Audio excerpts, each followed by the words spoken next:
Joe Biden's cognitive decline is worsening by the day, and it's becoming strikingly clear that the president isn't in control of his own faculties or of the United States. Sky News All-Stars Esther Kraku, James McPherson and James Morrow exposed the latest gaffe-laden speeches that have US voters turning their backs on the president.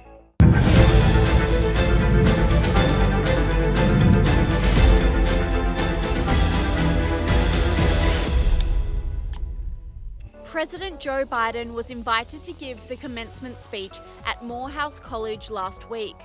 But what should have been an inspiring and motivational speech by the most powerful man in the land instead turned out to be an incompetent and patronizing display of how disconnected with reality the president really is. Sky News All-Star Andrew Bolt slammed Joe Biden for his stunningly bad performance. Joe Biden, what a stunning performance yesterday, as in stunningly bad. I always thought a leader of a democracy had a duty to unite their people, right? Particularly in an immigrant country like the US or Australia, and particularly now. I mean, somehow to try to make one people from all these tribes and of races and ethnicity and religion that seem to be splitting us all apart. They should be talking up their country and reminding people of what unites them instead, in the very woke way that we see here too. Joe Biden yesterday went to a predominantly African-American university in Atlanta and told the graduates their country was against them, didn't much like them, and wouldn't give them a fair go because, you know, their race. And what was democracy good for? What is democracy? If black men are being killed in the street, what is democracy? The trail of broken promises still leave black communities behind. What is democracy? You have to be 10 times better than anyone else to get a fair shot. And most of all, what does it mean, as we've heard before, to be a black man who loves his country, even if it doesn't love him back in equal measure?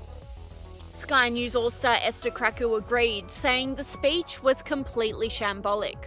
Joe Biden, we have to remember, is in Morehouse College, which is a college in the state of Georgia, which is one of the key swing states that the Democrats are actually seeing nudge more and more towards Donald Trump, even though it was key in securing his victory back in 2020. Now, it's easier to basically talk about grievance politics and to talk about things that will make people angry instead of talking about aspiration, because once you talk about aspiration and prosperity and success and autonomy, people start taking a closer look, particularly on the Democrats' record on education, on immigration, and particularly how decades of basically Democrat rule in the black community in the US has really stagnated their progress. So of course he has to do this. I mean, the speech was completely shambolic. These students are paying, you know, around $50,000 to go to that college. You don't really want to be told that after spending all that money, the country that you're hoping to succeed in is against you. But he really has no other card to play. And this is one of the things that has become very clear with the Democrats. You know, they're not talking about pulling people out of poverty or doing the things that we know actually lead to success, because if they do that, then those groups or those communities will not be as reliant on the Democrats or be a show vote for the Democrats in the future. And I think Donald Trump, for all his faults, summed this up when he said to the black community, what else do you have to lose? And I think that was the most damning indictment of the Democrats, and particularly Joe Biden, because they have basically run mainly ethnic minority cities for decades, and they seem to be getting worse, not better. And the graduates at Morehouse College were having none of it, with this student even turning his back on the president during his speech. All hope was lost. In our lives, in the lives of the nation, we have those Saturdays to bear witness, the day before glory. And it wasn't only the students in Georgia who wanted nothing to do with the president. The streets were empty when Joe Biden's motorcade drove through. A rare sight when a president is in town, says Sky News All-Star James McPherson. Check out his motorcade travelling through Atlanta over the weekend to give a speech. There's the president travelling through. Now, normally, whether you support the president or not, it's not that often you get to see his motorcade, right? So you'd be there. But there is literally nobody there aside from a couple of people who are not there for Biden. They're just trying to get across the street. So you've got these two situations, right? When Trump is in court in New York, they barricade a couple of blocks so that protesters can't, or sorry, supporters can't get near him. But when Biden is in town, they just ban photographers from using a wide-angle lens because they don't want you to see no one is there. And that's Atlanta, Georgia, which is, you know, really blue part of town, right? And they still can't get anyone to come out. It's the greatest argument against us ever becoming a republic. Compare this to the crowds of people who lined the street outside Trump Towers to support Donald Trump following his latest court appearance.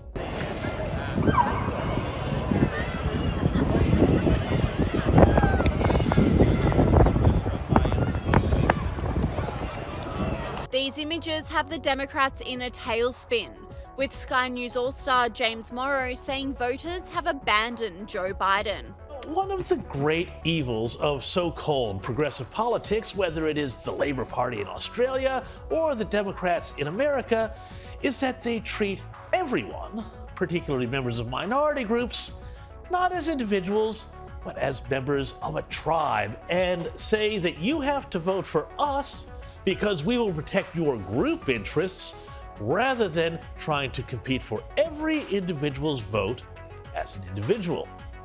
And it looks like that may finally be starting to crumble, though, in the United States, where black voters, like voters of all sorts of other descriptors, appear to be abandoning Joe Biden as the complete shambling train wreck of a presidency that he is.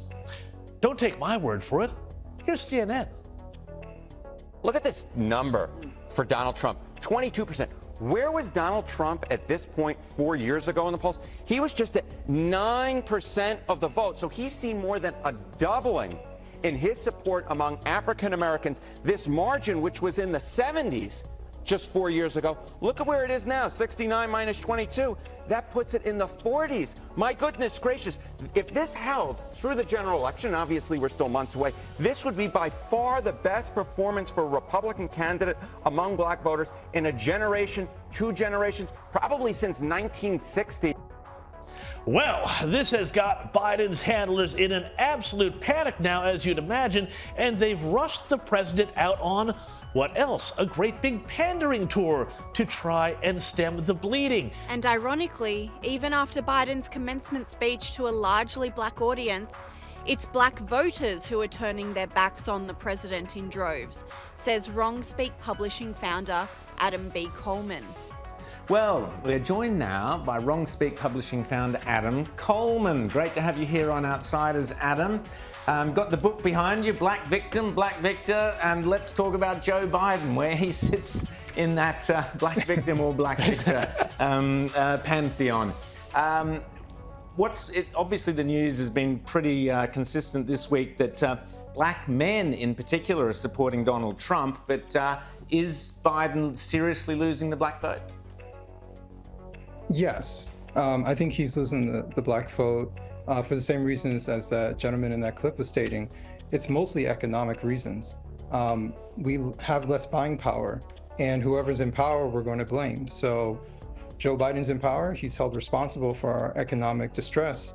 So I think that is the number one reason. I do think immigration is becoming a major issue for all Americans, especially black Americans, because over 60% of black Americans live within these urban city areas.